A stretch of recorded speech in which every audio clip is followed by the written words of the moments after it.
Pai do Senhor, meus irmãos, boa noite. Graças a Deus, irmãos, mais um dia que Deus nos deu, né? Vou aproveitar o silêncio, né? Que todos já se recolheram para assistir o jogo, não tem barulho na rua. Então eu vou mostrar esse vídeo aqui que eu acredito que todos vocês já viram, como eu também já vi, né? Mas vamos lá. Não vim pedir seguidores porque eu não sou blogueira, mas eu vim pedir oração em favor do meu pai e da saúde dele. Me admirou, irmãos, a fé dela, né? Ela aprendeu assim, e mesmo nos momentos difíceis ela ainda crê que se o povo de Deus orar, Deus vai dar vitória pro pai dela. O meu pai, ele se chama Paulo, mais conhecido como Presbítero Paulo, nome que foi dado e nomeado pela Igreja Pentecostal Deus e Amor, que é a igreja que o meu pai atua como presbítero. Quando ela fala atua como presbítero, é porque não tiraram o poder do pai dela de ser um presbítero. Pura e simplesmente cortaram o salário dele e deixaram ele sem salário. Isso quer dizer, você continua como presbítero, né? Mas o salário nós vamos cortar. Se você quiser passar fome com a sua família, não tem nada mais a ver com nós. E eu vim relatar algo pra vocês que aconteceu e que eu espero muito que vocês assistam todo esse vídeo pra entender. No ano de 2024, o meu pai, ele era assalariado pela Igreja Pentecostal Deus e Amor desde o ano de 2018, se eu não me engano, após finalizar o seminário teológico que é proposto pela Igreja Deus e Amor para pastores que vão pastorear outros estados, outras igrejas, anexos, enfim. E aí... Assalariado, mas não era registrado.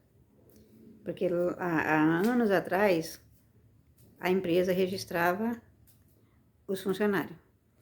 Mas depois passaram a contratar só com contrato para poder ficar livre de processo e não ter responsabilidade com o funcionário. No ano de 2018, meu pai, após terminar o seminário teológico, foi enviado para a cidade de Franca, onde ele fez um trabalho maravilhoso, né, como pastor da igreja. Quando ela fala trabalho maravilhoso, com certeza ele era dedicado à obra. Nós tivemos que nos mudar de Ribeirão Preto, que era a cidade que nós morávamos, para Franca. E aí o meu pai, né, fez o trabalho e tudo. E aí, quando foi o ano de 2021, final do ano de 2021, o meu pai foi convocado para fazer uma outra troca de estado.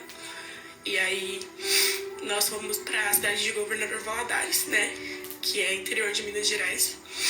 E aí novamente nós pedimos conta de trabalho, tudo. E aí fizemos toda a mudança para a cidade de Governador Valadares.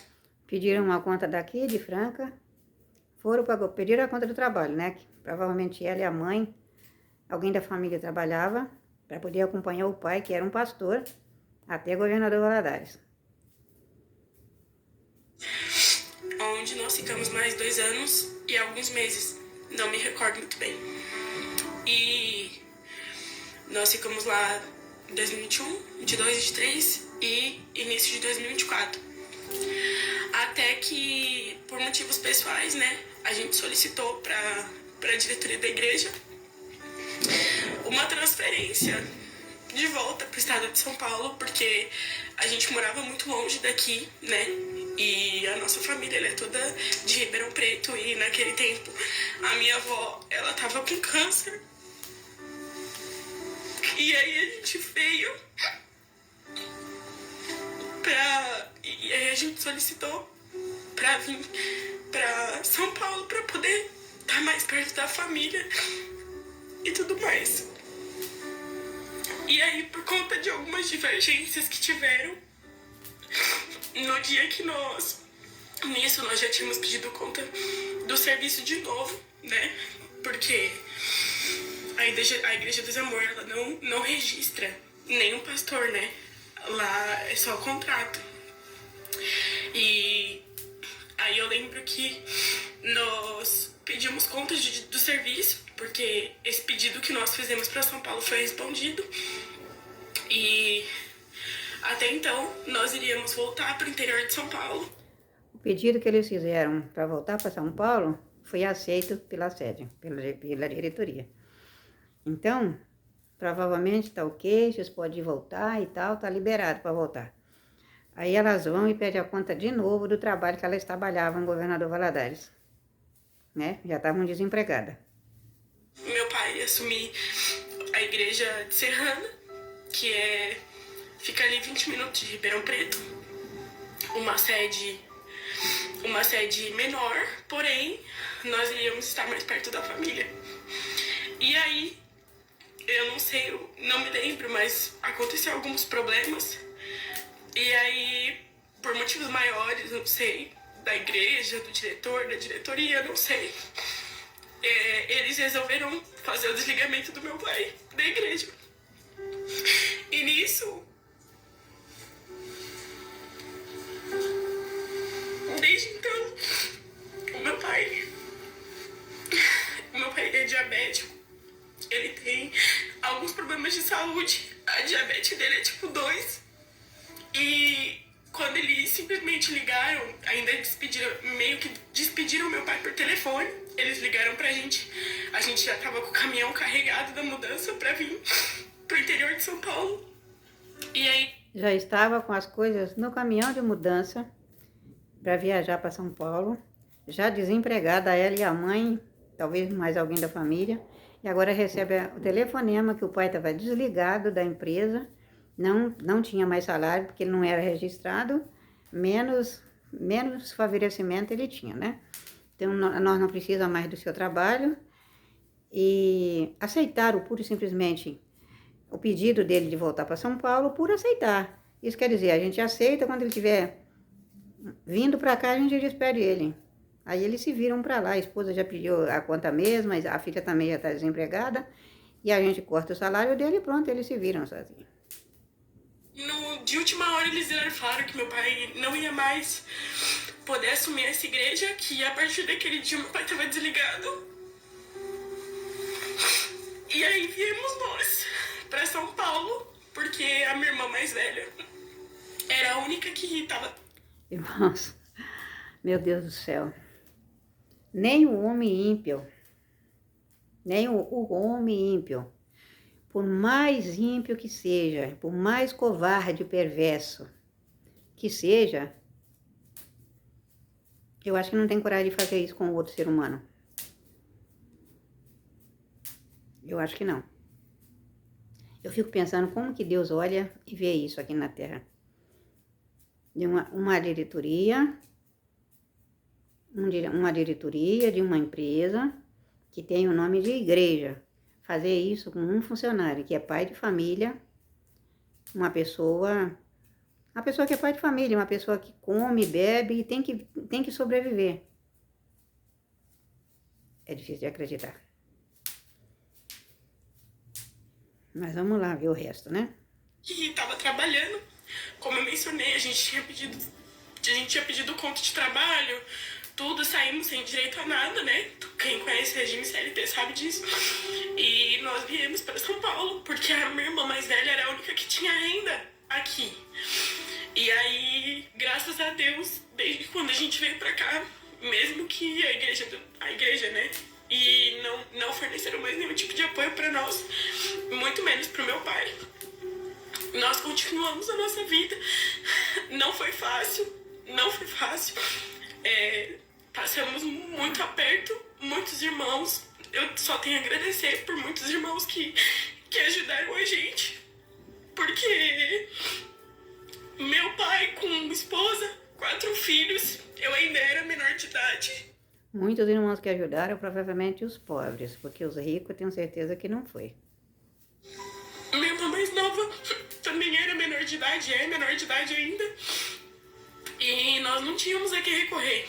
E ainda quando a gente chegou aqui, quem sabe o custo de vida aqui de São Paulo é muito caro. E a minha irmã mais velha, que era a única que estava trabalhando, recebeu um salário de R$ 1.200. E aí a gente começou a sobreviver disso, né? Eles cortaram o salário do meu pai já. No mesmo dia, meu pai já não recebeu mais nada. E assim ficou. E aí, desde então, né? Quem conhece São Paulo sabe que o meu pai, infelizmente, por ter resolvido fazer a obra de Deus, ele não conseguiu concluir a faculdade dele de engenharia. E ele abandonou tudo, gente, pra seguir a obra de Deus, porque quem é cristão e tem um chamado é totalmente diferente. E o meu pai, o chamado dele é... Ele parou de estudar, deixou de concluir uma faculdade de engenharia para poder seguir o ministério de uma igreja, para poder ser pastor de uma igreja e receber um salário que ele não tinha nem registro na carteira. E isso foi a partir de 2018.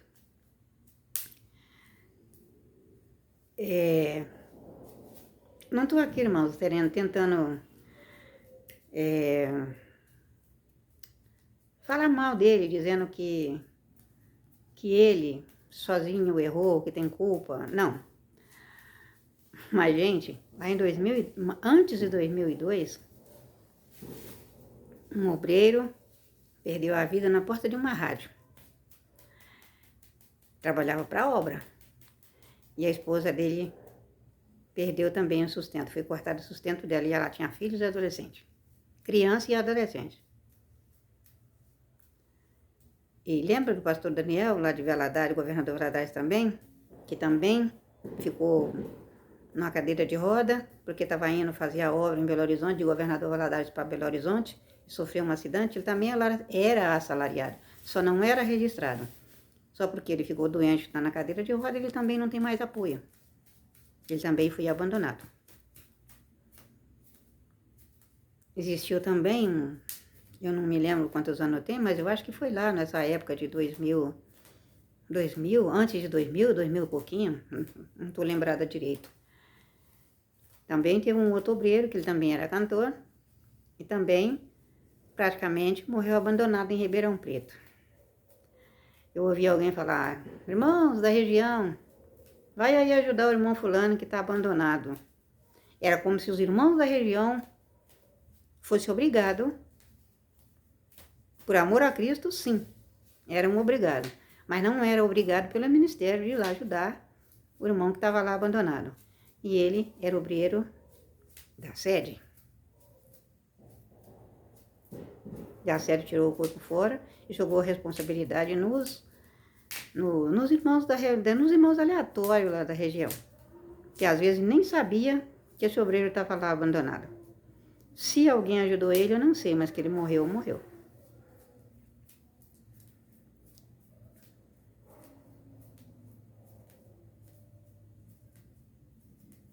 E o chamado dele é pastorear a igreja.